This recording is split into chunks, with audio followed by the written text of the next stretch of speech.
Hey, what's up? This is Harry. I do not have the intro music stored on this computer, so this is what we're doing instead of the intro music. But I'm going to use this moment to say, hey, if you like the show, give us a rate and review on Apple Podcasts or Spotify. It really helps the show grow. And if you do, especially on Apple Podcasts, add a little question or a comment in there. We will, at some point soon, do an episode where we answer some of those questions and talk about some of that stuff. So it definitely helps grow the show. So do that if you have some time. Thank you so much. And maybe drop it in your most active Hoops group chat and be like, yo, check out this crazy basketball podcast. Because that also helps grow the show and get more people to listen to it. So thank you and enjoy our conversation with Maitreyi. Martin throws it down over Tayshaun Prince. Maybe that'll be the spark that the Wolves have been looking for. Welcome back to the Caitlin Clark Show. My name is Caitlin Clark. I am joined, as always, by Caitlin Clark. And our guest this week, we have identified and found a sports-playing niece. That's right. We've got Maitreyi Anantharaman back in the program. Maitreyi, how are you? How are your aunts and uncles? How are sports?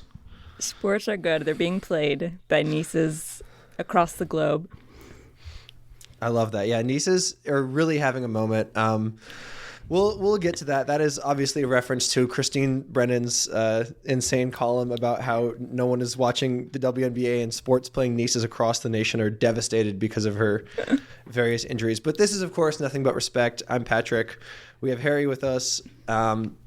And we wanted to get into just some WNBA stuff. It's roughly 40% of the way through the season, which is like the classic 2/5 check-in. That's like when stuff gets real, maybe. Harry, how you doing? I'm good. I'm happy that the sample sizes are large enough now. We don't need to throw the caveats of like, well, it's only a 6-game sample size. Yeah, we can definitively tell that the Sun are ass. Yes. That's like no longer ambiguous, if it ever was. But yes, no, I'm excited to talk W. I got all kinds of. I still feel like I'm having some trouble though. Like I don't. Interesting. Like with the Sun or with the W at large? Do you think No, the just Sun the might be WNBA goated? generally. Yes, the Sun are bad. I can agree on that. But like, who's the third best team in the WNBA? We should actually start there. That's a really interesting question. Or like, because who's the fourth best team? I don't really know how to rank the middle, basically. So the Lynx are the best team. Can we agree on that? Yeah, certainly They're right now. kicking the shit out of everyone. Fee is having a crazy season. Courtney Williams is an all-star. She ignored Kathy's call over the weekend because she doesn't answer from unsaved numbers, which I think is good OPSEC. Wait, I don't know about this story. She declined a call from the commish giving her All-Star game. Yeah, she was being interviewed on court. The Lynx won the other day, and they were like, second-time All-Star. You know, how does that feel? What was like the moment you found out? And she was like, well, I just kept getting this call from like an unsaved number, and I was like, I'm not picking that shit up. Like, this is probably a spam call. And then in the second or third try, it was like, hello, this is Kathy Engelbert. You're an all-star. Mm-hmm. No, actually what she said is the person said, hello, this is Kathy. And she's like, Kathy who? I mean, that's fair. Look, that says a lot about obviously her exciting young career, but also the status of spam calls. Correct, yeah. Did you see I mean, Maitreyi, you showed me this, the clip of Paige finding out she was an all-star from getting called by Kurt, and she was standing in a parking lot. Yeah, can you describe what happened? She really displayed the Gen Z aversion to talking on the phone. She looked so pained it was like a 30-second phone call or like 60-second phone call, and she looked miserable. Yeah, her facial expression the entire time was just like this kind of like pained grin of just like, all right, like wrap it up. I got the message. Anything else? And Kurt is just and like, she was in a parking lot for some reason. Yeah. I don't know why. I think if someone starts filming you as you receive a phone call from a member of your organization, like, you know that something good is, they're not going to call you to be like, sorry, you're cut. Like, you got to go back to Belgium.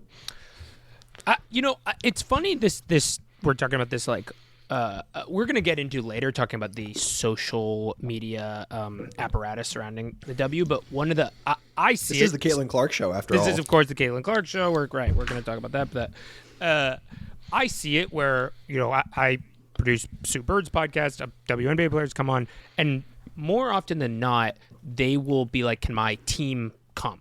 Can somebody from my PR, not my WNBA team, my like PR apparatus team, my publicist, agent, whatever."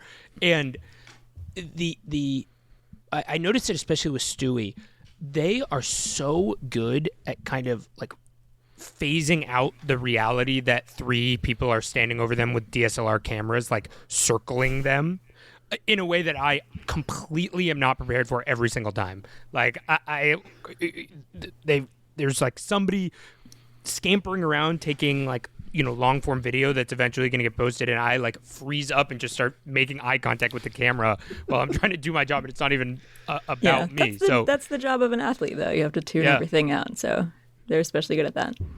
It's true. Yeah, I can't.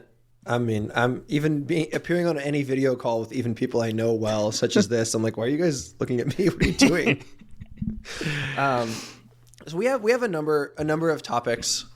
Classic 2/5 check-in, as we mentioned. I do want to start with your question of who's the third best team in the league is, because there's like 2 interesting candidates, I think. I think probably the Fever are. Yeah, I think Healthy Fever is the best answer. But even like Unhealthy Fever has kind of been good lately. Like they won the Commissioner's Cup somehow. Aaliyah is having a really good season. Like she's I think first or second in PER right now. She's like rebounding crazy style. She's kind of, I don't know, like what are you seeing from her, Maitreyi? Do you see like the famed leap? Like why are they treading water so ably without Caitlin? Yeah, she's been good.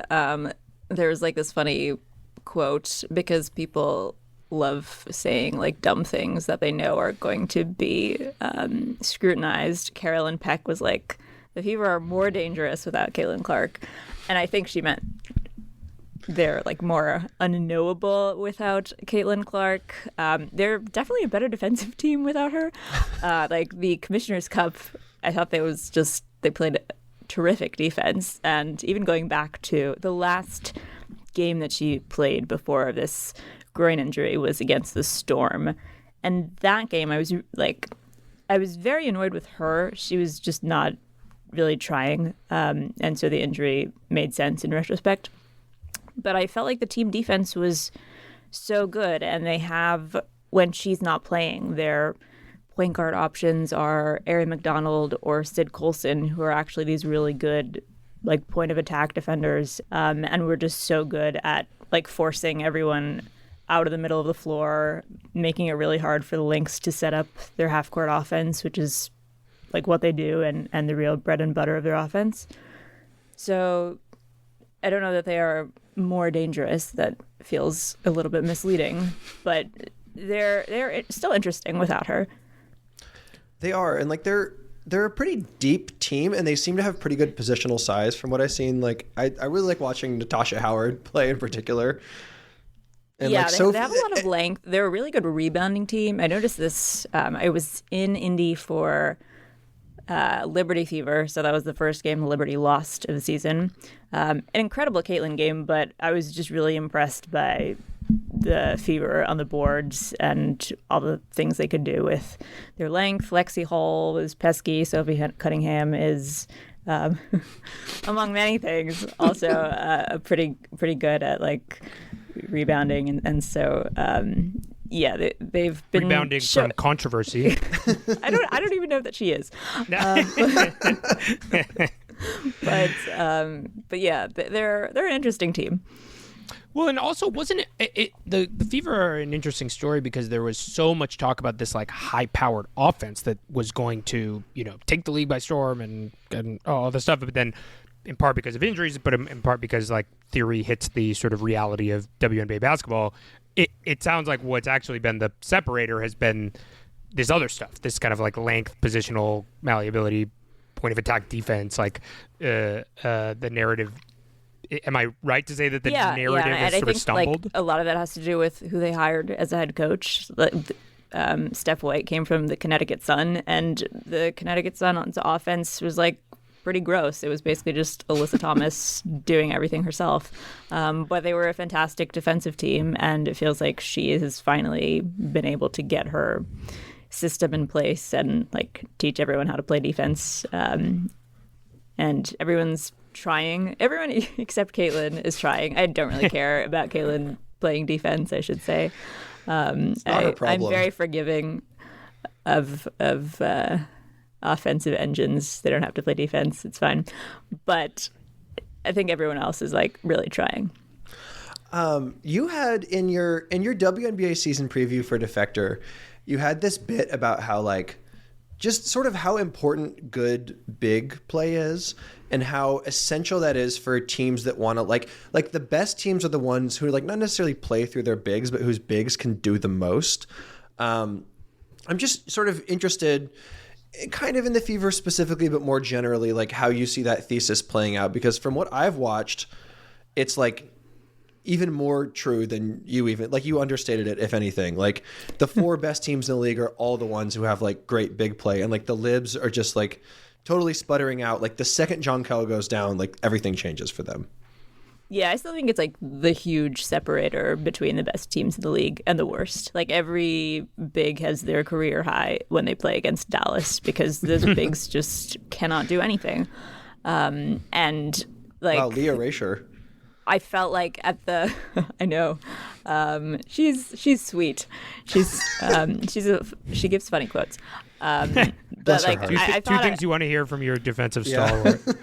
I thought at last year's finals, like that was just a really great showcase of what you have to do with your front court, right? Like what your front court players have to be able to do. You have these incredible players at the 4 who can literally do everything defensively, and also have these extremely versatile offensive skill sets. Though I would like to talk about how Brianna Stewart cannot shoot anymore, which is an interesting development. And then these really great players at the 5. Alana Smith has been awesome. She was probably an all-star snub, but she is so good at defending in space. She can shoot. She can, rebound, rim protect, all this good stuff.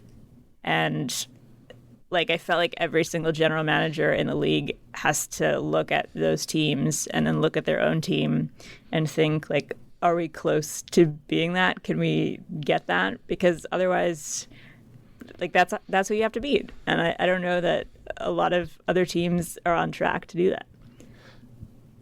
What about the today's W game necessitates having a flexible big? I mean, there's some sort of obvious reasons that span across every type of basketball why having a flexible big would be valuable, but it does seem like it's so essential in today's W.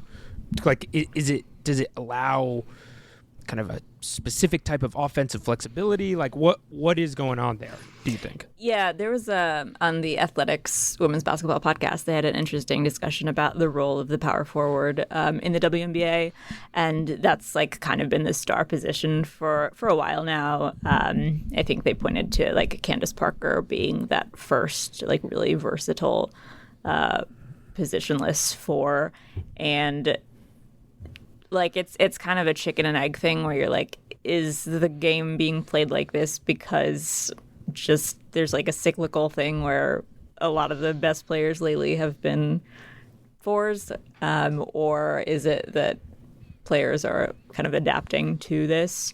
And I actually kind of buy that argument. Like, I think we're sort of in a lull or low period for guards, but the next classes have a lot of really dynamic guards coming in, and so I wouldn't be surprised if that changes.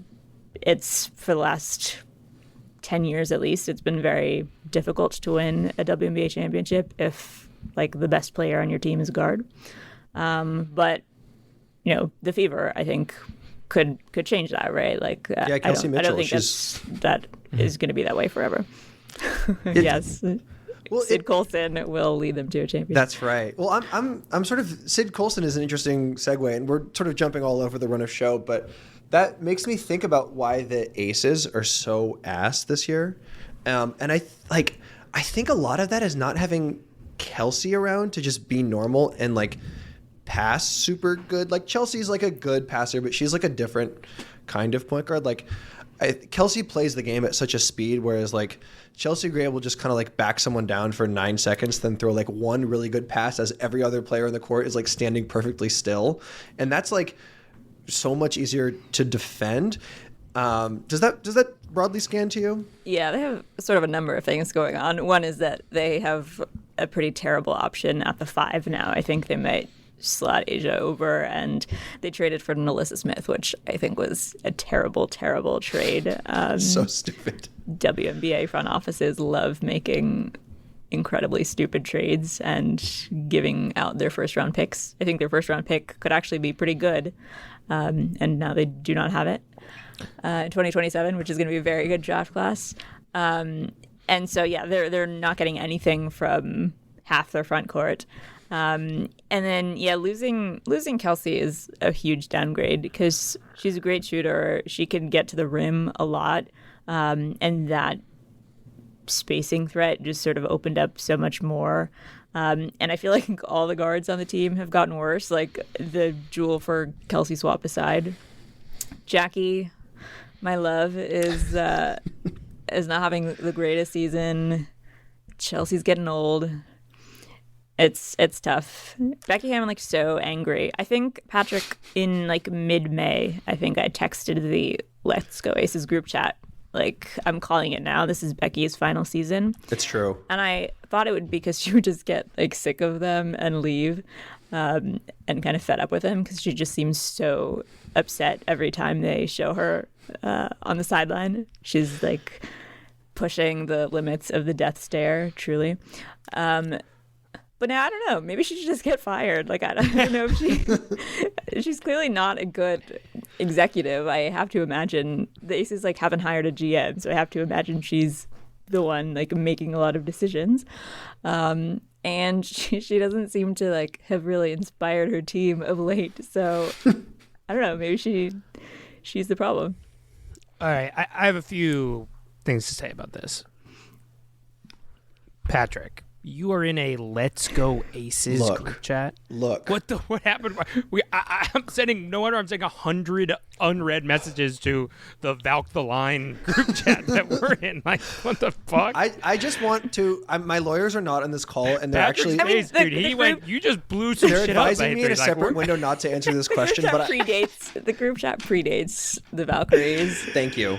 And also it extends beyond the Aces. It's not like I'm in there you guys watched Storm Valks last night. I think Gabby would be great on the Aces. I'm a family man. This happened again when the Valkyries did not exist, when they were just a twinkle in Joe Lacob's eye. I do have it here, May 25th.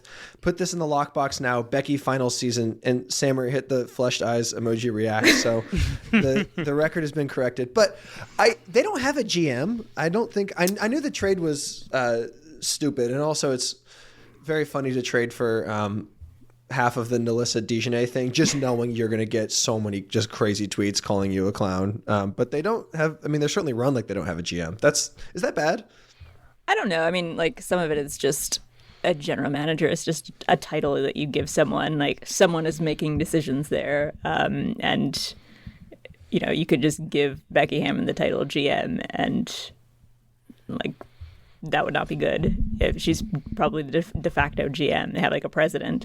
But I don't know that it matters that they have a specific GM or not. Whoever's making decisions is not doing a good job of it. My other question is to set the scene a little bit about this Aces run, because they are in a unique spot where they have been really good and had this kind of dynastic core for a while around Asia. And I think when you have one of those dynastic cores, you usually just pencil them in. You're like, okay, they're going to be good every year. This is how it's going to work. But it does seem like, and from your piece in Defector recently, what I got out of it was they've been slowly chipping away at the Aces, at the core, at the kind of load-bearing pillars that support this team. And all of a sudden, very slowly, I guess, then all at once, we are now seeing that this Aces championship core all of a sudden looks mediocre. And I think my two questions are, A, is that kind of a correct reading? And then B, is there like a Asia conversation around like, is Asia going to look at this core and say, okay, let me get out of here? Is Asia going to, is this a indictment on Asia's ability to be a superstar that she's not a real leader? Picks up an entire, drags a mediocre team? It's definitely not about her. And I think that's right. Like the Aces have just gotten worse like every single year, basically. And it's funny, like this team, I think has had like a ton, like most of the last like 6th player of the year awards of the last like 4 years, right? And now their bench is just a total disaster. And so I think it's like a good symbol of how much it's been chipped away at. Right. And yeah, I like really would not have even entertained the would Asia leave question a year ago, and she's always said that she wants to stay in Vegas, but I don't know, like I don't know that she should have any trust in this front office to like actually build a team around her, and the circumstances that enabled that dynastic run, like getting 3 straight first overall picks, right? Like that's probably not going to happen again.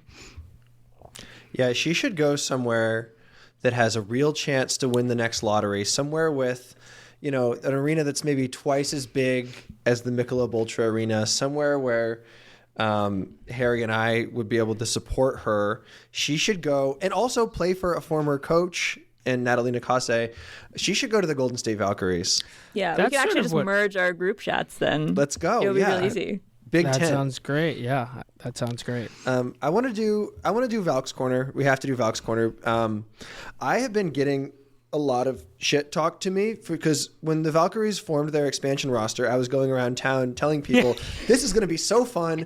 We're going to watch all the games. We're going to go. And I've been to another game. But then, and I was also like, they're going to be bad. Just like, prepare yourself for losses. Like, we're just going to trust the process, like enjoy it while we can. And then next year they're going to be good. And they're currently 9-8. And I'm being shit talked to. And my prediction is being thrown back in my face because they're not bad. They're like, it's long enough in the season. Nothing about their run feels fluky. They've been winning without their Eurobasket people. I don't know, just like how Patrick, stay on that side. Stay on that side. I know. I should have just stayed an Aces fan when I had the chance. The apology needs to be as loud as the disrespect. And one other, of course, everybody should go tweet at Patrick and dunk on him and talk shit to him and all that stuff. But there is the Valks are doing something that a W expansion team has not done in a really long time, which is win more than 5 games. It's almost like I think it's some stat like the last 5 expansion teams didn't crack 6 wins in the season. Yeah, Chicago and Atlanta. And granted, like there were fewer games when those teams played their seasons. But I think the Valkyries will certainly win like a greater percentage of their games than any of those previous expansion teams did. So you were your prediction was, let's just say, Patrick, your prediction was founded in cold, boring, bloodless data rather than the inimitable spirit of basketball. Yeah, unfortunately, I was a data boy. I was a calculator casual. Analytics boy. You didn't account for the dog factor. No. Speaking of that dog, a sort of particular example of this is Caitlin Chen, who I watched play in the preseason, and I was like, she seems like a nice gal, but I don't think she's totally a WNBA player. And then they half the roster leaves for Eurobasket, like Julie Van Loo, Temi Fekbenle, Janelle Salon, like all these like starters, like Zendala Sini, like they lose a ton of their rotation, and then they bring back Chen, and she has been like good enough to cost Julie Van Loo her roster spot, and Van Loo has since been picked up by the Sparks, which makes me feel good. Did you see that photo of her like standing outside the arena? Well, we should go through this whole thing because it's both kind of funny and tragic and just sort of incredible, the whole thing. It's such a saga. It is, and I totally agree. I'm very happy that my day one prediction or my day one texts in the Valk the Line group chat, which doesn't quite exist, but is more of a constellation of decentralized group chats, was me being like, need JVL. Yes. She had my heart immediately. So, I'll walk through this Julie Van Loo story, and then we can get into, because there's a lot of about just kind of the guts and the machinations of the W in this story, which is Julie Van Loo was basically a backup point guard on the Valks, was at times kind of chipping away, getting closer to starters minutes, like in the Valkyries Aces game. The Valkyries Liberty game I watched at Barclays. She, I believe, came off the bench, but then started the third quarter, or if didn't start, like played a good chunk of the third. She started a couple games too. Yeah, went to Belgium to play for Eurobasket, won Eurobasket, and then had this kind of strange and sad, but also maybe understandable situation where she was left, vacated her roster spot in the with the Valks, went played for Eurobasket, flew home to Golden State, like an 18-hour travel day, and didn't get to celebrate her Eurobasket win, right? That was the big thing, that she skipped the celebration to get back. Skipped the celebration to get back. Again, very tragically, like especially just a tragic case of airplane Wi-Fi affecting circumstances, where like hit a few IG posts about how she was excited to come to the Bay. In between, while she's traveling, the Valks wave her announced the wave via Instagram, which as we'll get to, that part seems like the worst. Like the part that could have most clearly been avoided is announcing the fucking thing on social media before you talk to the player, and then lands in the Bay Area and finds out that she was waived from the team that she just flew home to play with. Again, thankfully landed on her feet. I saw a lot of people kind of, with some degree of measured level, but frustrated by this situation. And I've thought about it a lot. I've kind of gone back and forth. Like, I initially was like, this is the craziest thing. How could they have done this? I did a little bit more digging into kind of how these contracts work and what vacating for Eurobasket, the risk that players take, whether or not it should be like that. It is like that. So where did you guys land on this situation? Was this business as usual, or a uniquely ridiculous situation that the Valkyries handled poorly? Yeah, or somewhere I feel in the like middle? There's not really an elegant way to cut someone from a team, right? Like, they could, I think Natalie Nakase said this, like, they wanted to do it in person and not like over the phone. And either way, it's going to suck, right? The airplane Wi-Fi point is interesting, though, because I actually don't think I would have the self-restraint to not purchase Wi-Fi for a long flight like that. I can't even go like an hour and a half. If there's a Tigers game on, like I will need Wi-Fi, and I'll be paranoid if I don't have it. Yeah, we might lay you off and pick up a new sports writer. You never know. I guess this does sort of strike me as business as usual, and I think my main takeaway from this is like 12 is too few roster spots, especially like the depth of talent is so good right now, and we will talk about expansion soon, but like most players on most teams like can play. Like the fact that not only Caitlin Chen but Letitia Emihir were just like sitting on the street and they've both been good.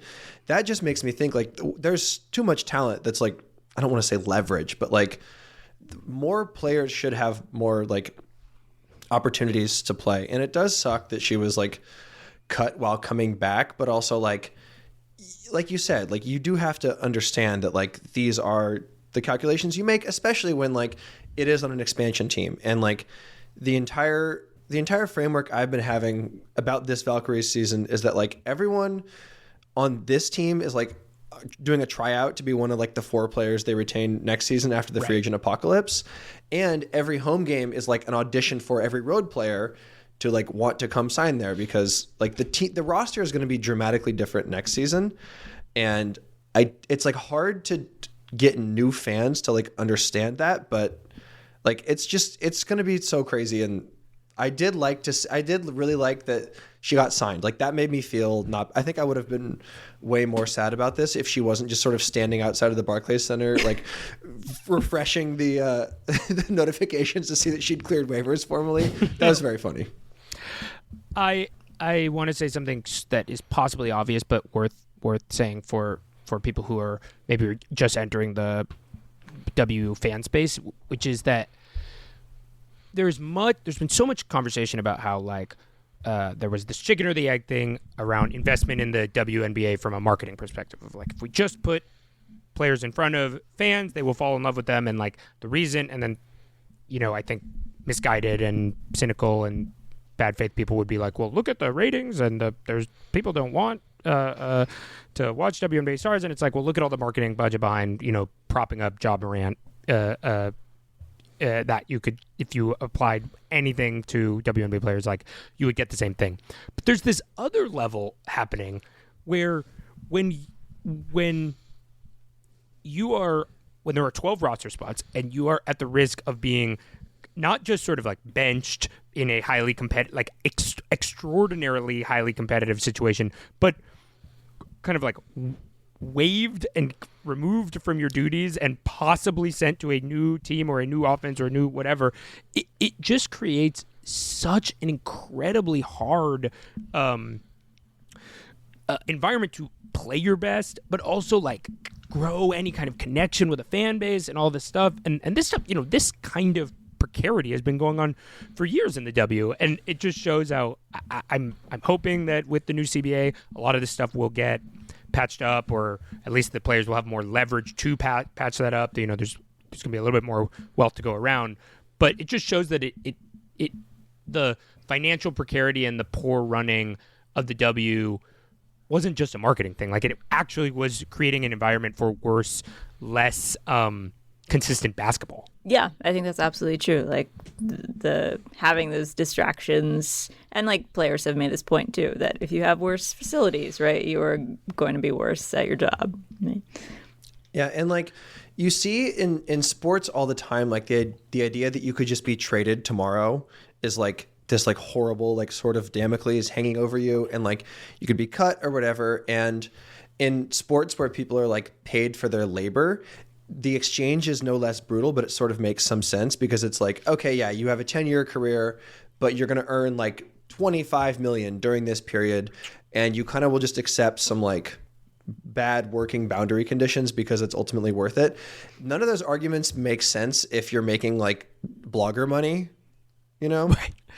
And so yeah, I hope. I mean, and it's why like a lot of international players like Julie Van Leeuwen just like wouldn't play in the WNBA for a very long time, right? Yeah. And like still do. That's a great segue to the Mercury, who I thought were going to be really bad this year and are like totally not bad at all this year. And now that they're healthy, do we need to fade Patrick more? I know. Is it Jesus fade Patrick Christ. on W Who did you season? think was going to be good? Who did I think was going to be good? I didn't think the Aces were going to be this bad. I thought the Storm are fine. Whatever. This podcast isn't about me. You're right. Fair. I'm just here to ask the questions. But like they're not bad, and like obviously the top three players are who they are. But like the more interesting thing about the Mercury is their depth. Is this? I mean, like, what do you make of that? And like, how does this dovetail into the point you've made several times that like carrying is a competitive advantage? Yeah, so the Mercury had this interesting offseason where they kind of traded all their players to put together this like big three of Alyssa Thomas, Satu Sabali, and then adding those two to Kalia Copper, who they traded for last year. And those are great players, but they just like literally did not have any players left. I think they had like a couple maybe, but they traded away like a lot of their good rotation players to get them, and everyone was like, okay, who else is going to be on the team? We've obviously seen in both the WNBA and the NBA the failures of the big three model these days. Like, I think in last year's WNBA finals, it showed that depth did matter, right? Niara Sabli, Game 5 hero, ended up being sort of important. And so the Mercury basically like picked up these, honestly, like randos. I think that's how I refer to them in a blog as these like total randos. I was looking them up, and a couple of them had like actual LinkedIn pages where they're like, whatever, professional basketball player, Turkey. Wow. And they're actually really good. Like they did a good job of scouting. They're good defensively. They can shoot really well.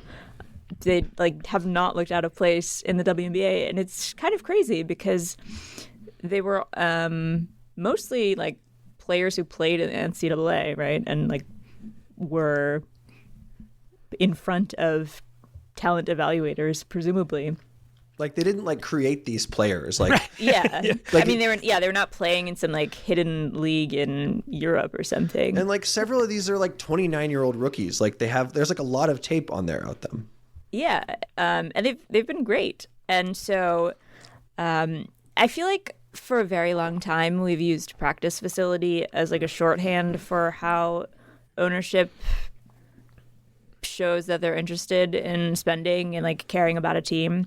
But I think we're sort of out of the era where that makes sense. Like everyone's building a practice facility now, and I don't think it's like a distinct advantage. But another thing ownership can do is like hire smart people or like give front offices money to hire like actual staffers and analysts who can do all the scouting work. And I think the Mercury have done a very good job of doing that. Like a big disparity between some front offices is just the size of them. Like Chicago has a very small front office, and that might explain why they made like a lot of terrible off-season decisions, right? And so, like, I feel like this is kind of the next. When I blogged the Mercury story, I was like, the practice facility is how you lure the big free agents, maybe, but the next step of doing the kind of money ball, like how do we find good players that are undervalued or that no one's heard of, like that also requires some technological capacity and manpower that I think some teams don't have and some teams could have. Does there appear to be a through line in the Mercury's kind of thinking behind their peripheral players, like size or athleticism or is it really just like we're going to scout each of these people individually and kind of trust our scouting and trust our gut on this? Yeah, I think they're all like a little bit different, but I think they're all just kind of consummate 3-and-D players.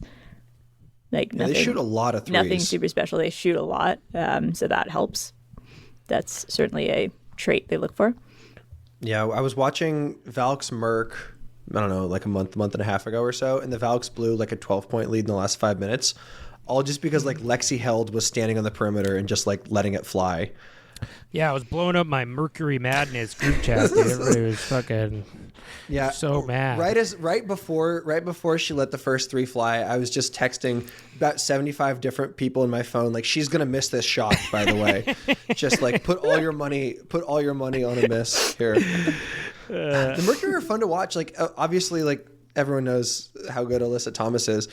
She's almost averaging a triple-double. She's been like really, really, I mean, she's always good, but she's been especially good this season. Yeah, and I guess to your question, Harry, it's like the players they needed are players who would actually like flatter Alyssa Thomas, which I don't know that her Sun teammates really ever did. She still like made everyone look amazing and is able to do so much herself.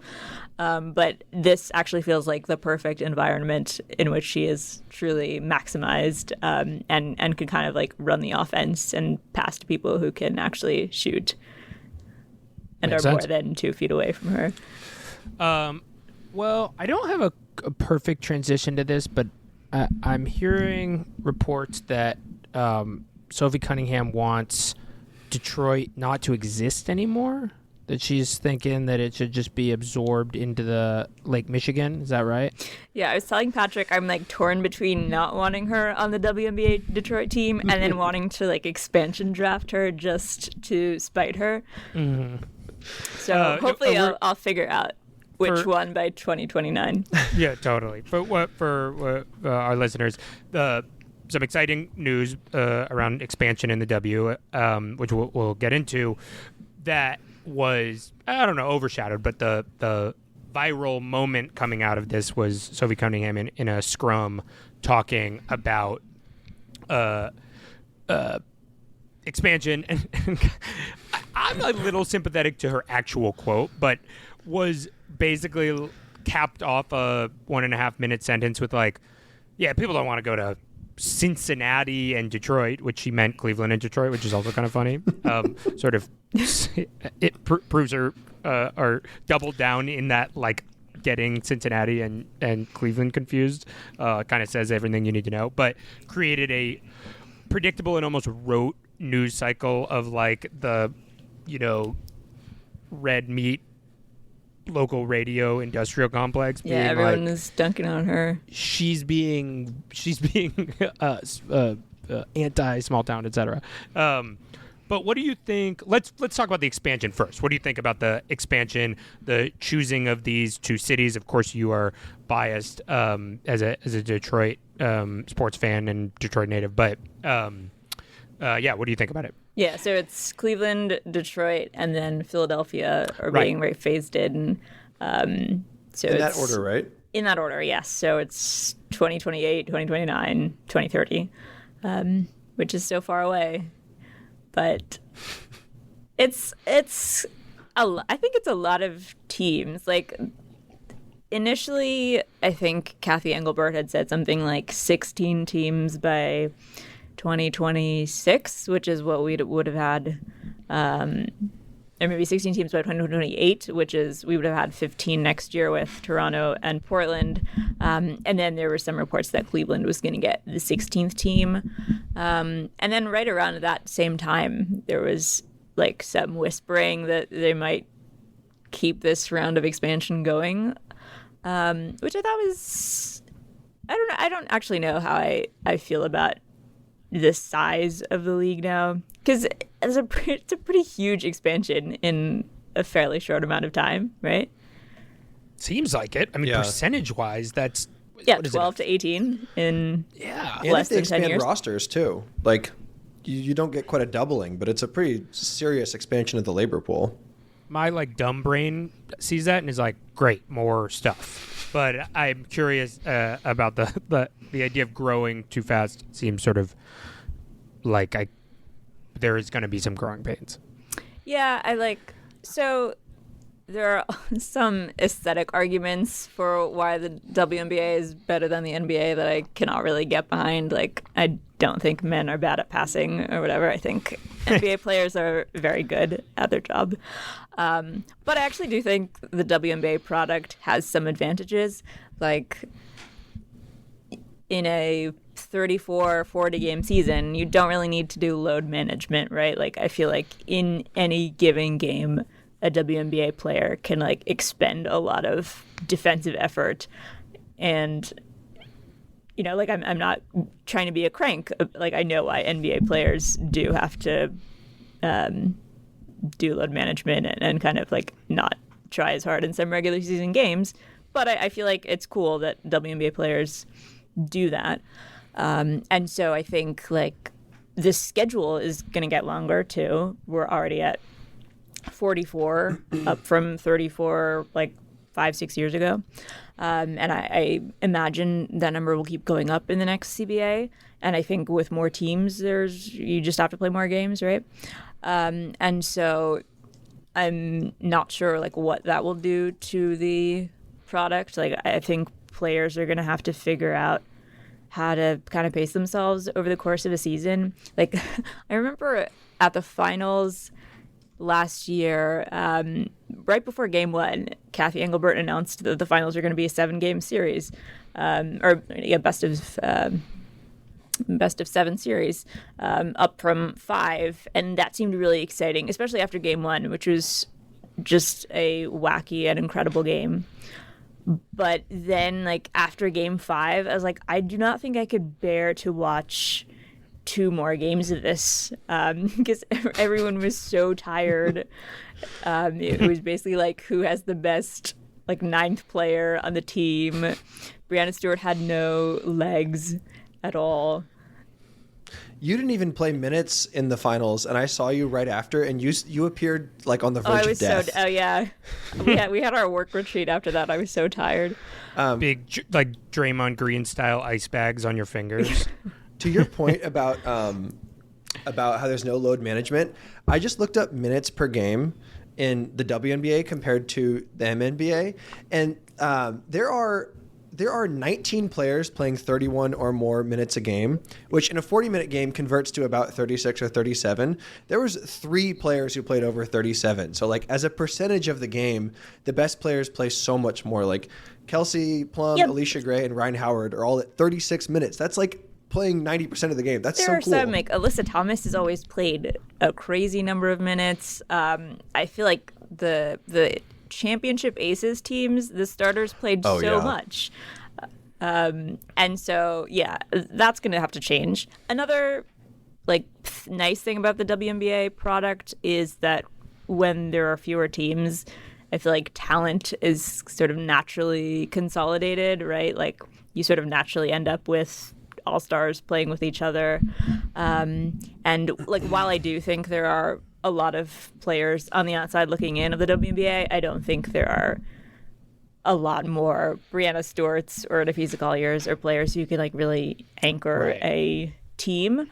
And so I don't know what that will do to the product. Also, like, that tier of talent is just going to be spread a little bit more thin.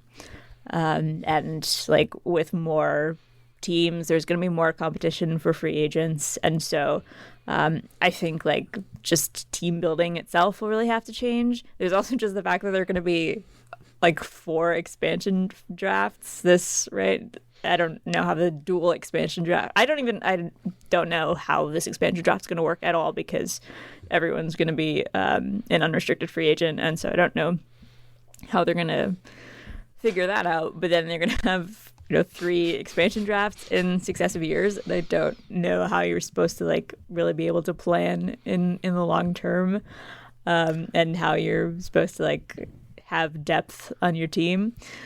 So, that's for the league's general managers to figure out. But that's going to be strange, and it's going to be hard to, I think, keep good teams and good players together. Just imagining Portland and Toronto draft all these players before free agency and then end up in a situation where they have, like, 1 player under contract a month later or something. Yeah, I want there to be like a player who gets expansion drafted, like, every single year. That's sort of a cruel thing to wish upon someone, but I feel like it would be interesting if they're just unprotected in every single expansion draft. That was my exact and arrive joke, in Philadelphia finally. I was going to make exactly. I mean, that is the perfect destination for a Philly sports guy, or sorry, a Philly sports fan to have somebody who is triple expansion drafted.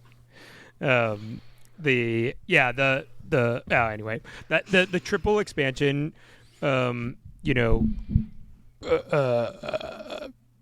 kind of tunnel of Russian nesting dolls of expansion is like the transaction perverts, like the NBA equivalent is this stupid 7-team trade that people are losing their minds about. Like, I was actually, Patrick, I was thinking about who the Pistons pods should be, right? Ooh. Because pods is like the big Bucks fan, and I was going through the roster. At first I thought Ron Holland, but I'm, like, hoping that Ron Holland will be too good to be the pods of the WNBA team. And then I was like, I actually don't know who's going to be on the team in 2029. So what about Isaiah Stewart? He was another candidate. Maybe by 2029 this Dennis Schroeder sign-in trade will be done, and Malik Monk can be our Pods. We don't need to have Kings chat, but when I was at the Valks game, Pods was courtside dancing crazy style during the timeouts, and I was with a huge group of people who didn't know who he was, and I was asked like, who is that man who is constantly on the court? And I had to be like, he's like a warrior, like everyone knows who he is here. He does have like a Twitch streamer face. Like he sort of looks like a guy who's like, has six. Yeah, he could be like one of those guys that they show on the Jumbotron and like no one actually knows who he is, right? He has some dumb streamer name. Yeah, but he's our guy, He's our guy. He's great. I don't know if they still give it out, but the WNBA had this award that they would give out. It was like the Kobe Bryant Advocacy Award, and like to win it, sick. you would essentially need to be a man and go to a WNBA game, like a famous man.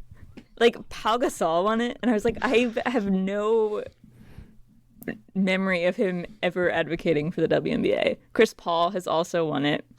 I was going to say Chris Paul's like a six-time winner. If they're going to award it this year, I think Pods has a really good shot at it. I thought Jason Sudeikis would totally run away with it, but Pods is coming on strong.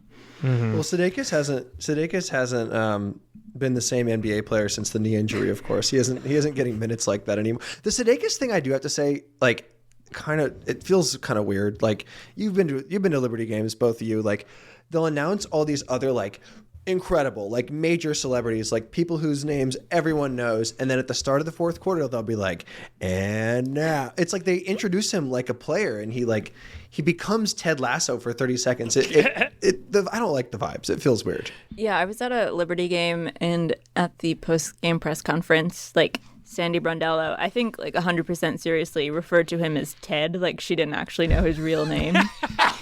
Or like forgot for a second that his name is not actually Ted. I like that the like, NBR nice has to see staked Ted out. there.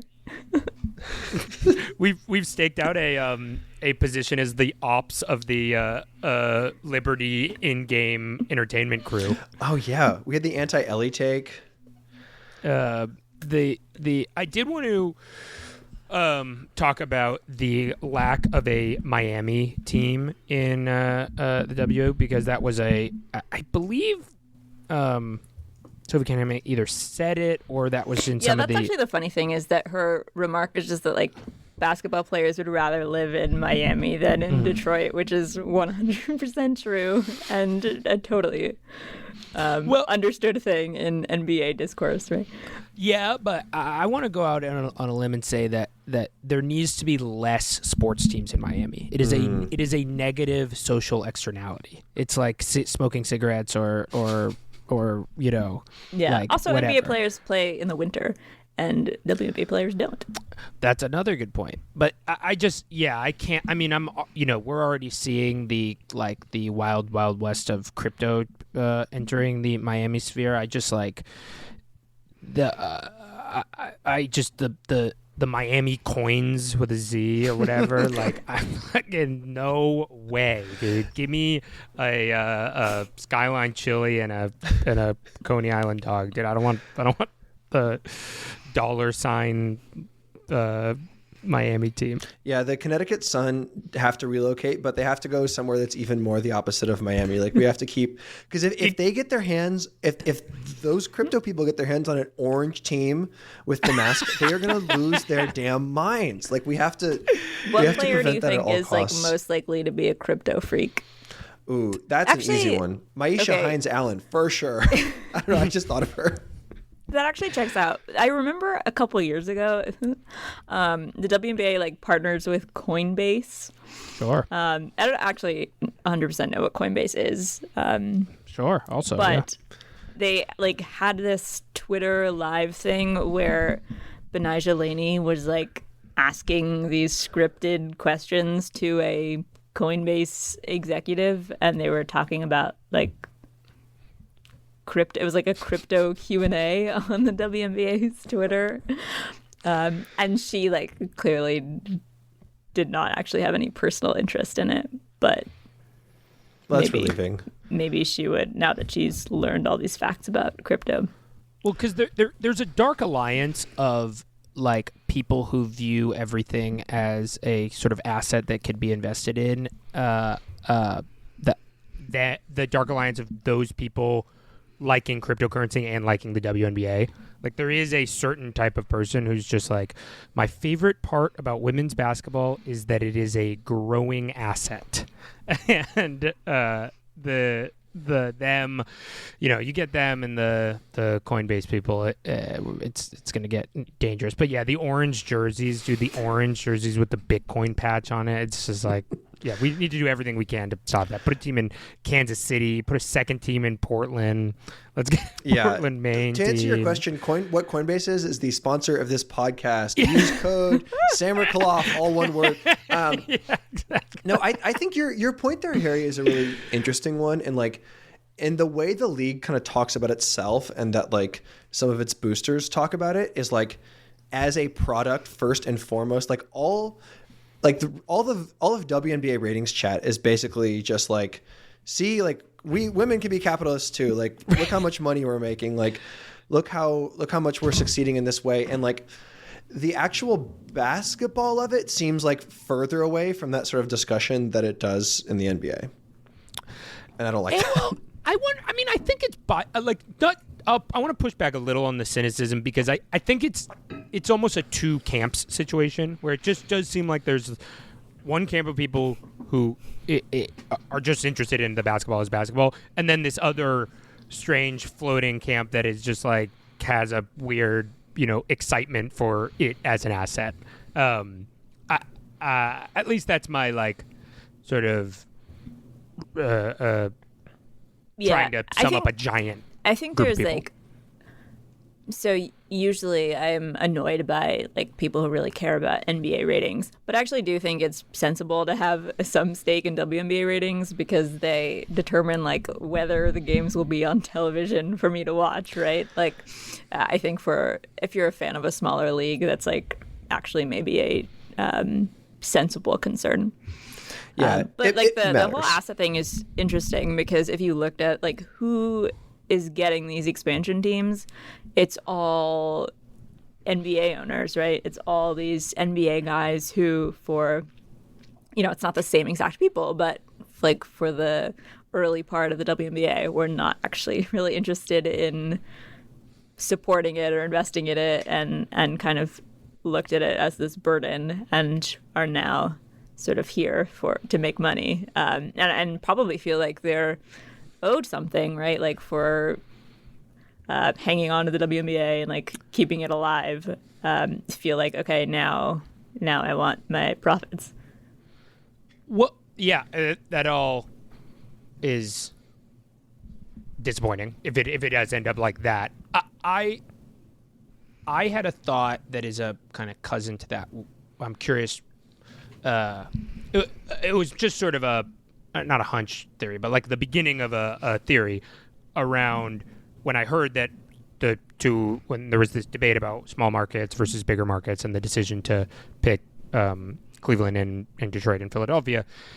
My initial thought was that I was excited by the idea of the league purposefully targeting slightly smaller markets, that they can go for a more intense and ingrained and like deeper fan connection than just going big market hunting in this idea of like, well, maybe if we sign in Miami, that's a big market, and that means there's like a higher percentage chance that some random person from Louisiana will watch the Miami because they're a big market and people like big markets or whatever. And I that felt like misguided, whereas what I like about sports is these kind of ingrained, deep connections that you can grow. And I found it to be an exciting addition to be going after this small market. Now I'm projecting a lot of good faith onto what the W may be doing, but I don't know. Does that sound right at all? Am I being cynical? I mean, am I being not cynical? The opposite. No, I definitely think they're naive. I definitely think they're like three great sports cities, and certainly better sports towns than Miami. And they're not all small, right? Like Philadelphia's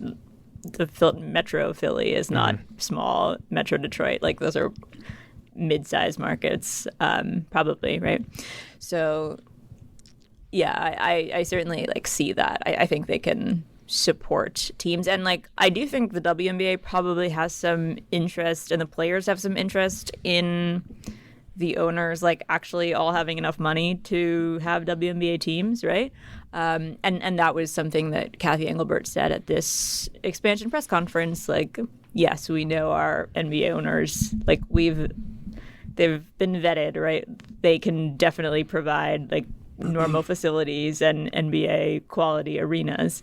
And I'd actually, at the finals, I'd asked her a question about this. I was like, the standard to be a WNBA owner based on the teams, based on the like ownership groups that have been awarded expansion bids. So at that time, I think it was just, I don't know if Toronto and Portland had both been announced by then. I think at least Golden State had. Yeah, it was Golden State, I think. Maybe they both had. And so, like, I was like, are there teams in the WNBA who, if they, like, didn't exist, but then just came to you and described their exact situation, but did so as an expansion team, like, would you give them a team? And I don't, in retrospect, she, like, wasn't actually going to answer that question, right? Seriously. But, like, I don't think Chicago would. Like, I don't know that that Connecticut would, right? And so I was like, the question was basically like, do you have certain standards that the team, like, you're going to force the teams to meet? And she was like, yeah, well, we have standards for facilities and stuff like that, but I don't actually know what those are. And so, like, I do think that is an advantage of NBA ownership, that, like, you don't have to worry about that kind of small time stuff. And that's a really, really interesting point, especially in the context of the Valkyries, because for years and years, the rumor was going to be that they were going to go to Oakland, and that I forget, a former player was leading a group called African American Sports and Entertainment, and they were going to bring him to Oakland, and that was like, for years and years, that's what they were talking about. The city was like engaged in a Coliseum deal. And then the Warriors people kind of like, it felt like they swooped in at the last second. And my very cynical read on that was like, the W kind of let the other group do the PR work of like getting the region ready for like women's basketball. But obviously not everyone was like following this story. And then like once it actually came time, they were always going to pick the Lakers and always going to pick the Warriors people. Sort of like what you said, where it's like they're vetted. We know that they're invested because they already own, like, the last three letters of WNBA are NBA. And it's like they're always going to pick the people who they're already like associated with.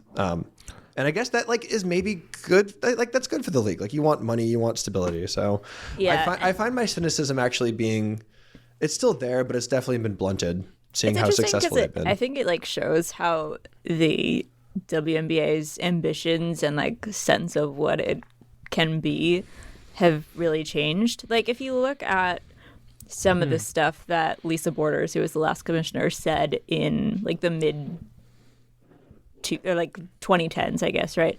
Like a lot of her vision for the WNBA was like everyone's going to play in 4,000 to 8,000 seat arenas, and like it's actually going to be this small thing that is not the NBA and that is different from the NBA and is like its own little community. And like the Mystics were, I think, a little bit too early, right? And like actually did move to a smaller arena and they sell it out, but now it's just like kind of this artificial scarcity that they've created. And so like now I think the WNBA is just thinking a little bit more ambitiously. And I think there were probably pros to that vision of something that's not the NBA and something that is different. I think the Valkyries are like a good example that you can have something that is still like big and with lots of people, but still feels like a nice culture and like its own special thing. But yeah, I don't know that like if the WNBA were awarding expansion 10 years ago. And if you look at the last expansion bids before Golden State, they were to non-WNBA owners and to smaller ownership groups. And so I think like certainly the capital requirements to be a WNBA owner are extremely high, much higher than they've ever been. But I think also the WNBA like maybe is taking itself a little bit more seriously, or like can think a little bit bigger than it used to, which is fun. And just as a fan, I sort of like the quirk that there are several WNBA cities that don't have NBA teams now. And as I was thinking it through, it's like Seattle and Vegas, the two cities that everyone is talking about NBA expansion for, and then like the Sun are like maybe going to move to Boston, or like not going to be there for a while. And that is sort of sad, but also like it's going to help pretty much everyone involved. So they're going to have to do like a reverse pods. Like Asia is going to be she's too good to be a pods, but yeah. Erica Wheeler could be the Seattle NBA team. Perfect Seattle reverse Sonics pods. Yeah. Who would be good? Who would be a good Connecticut Sun player to sit and watch Peyton Pritchard get clamped all of next year? Marina for sure, because she might fight. The Boston fans would love her. Okay, we're I want to get us out of here sort of soon, but I did want one more. I had one more basketball, WNBA basketball as basketball, not rating stuff to ask, which is who I'm putting you on the spot here, but who are a few non-top 5 or 6 WNBA players who have kind of surprised you this season that have just been like really exciting to watch? I'm a big Azure Stevens fan on Sparks. Have always enjoyed watching her. Really loved her in Chicago, and the Fever, actually, after we talked about their amazing defense, kind of fell apart against the Sparks. But I thought she was great in that game. I've been impressed by the Mystics rookies. Like I think Sonia Citron was like pretty obviously going to be a really easy like plug and play role player, and she's been great and is an all-star, which is awesome for her. And she's kind of like doing the things everyone expected her to do, and was ready from day one. Who else? I mean, you mentioned Erica Wheeler. She's been Erica Wheeler has had I remember the Aces played the Storm like very early in the season, and they were just getting torched by Erica Wheeler, and I was like, this is the lowest moment in Las Vegas Aces history. Like, how could you let that happen? But then I kept watching Storm games, and she's actually been very good. She's been a huge help to them, because they are shorthanded. Their roster is like a little bit imbalanced, and they don't have a ton of great like guard options who can run the offense. So I have to actually apologize to the Aces for that. Like it's a little bit understandable now. Those are great. I mean, everyone knows about Gabby Williams at this point, but it's been such a crazy Gabby Williams season. She's like, obliterating the rest of the field in steals per game. She's like running around, grabbing boards. Like she's she's like my favorite player to watch. She's awesome. She's the best athlete in the league, I think. As someone whose mental health relies a lot on Sarah Thompson making a shooting leap next year, she's certainly a beacon of hope for me. That's beautiful. What about you, Harry? Who have you liked? I mean, I want to see. It's all. I need the Sparks era of JVL. I'm pretty much just riding with her. And then the other person. This does fit my category, but is also she's beloved in her own way.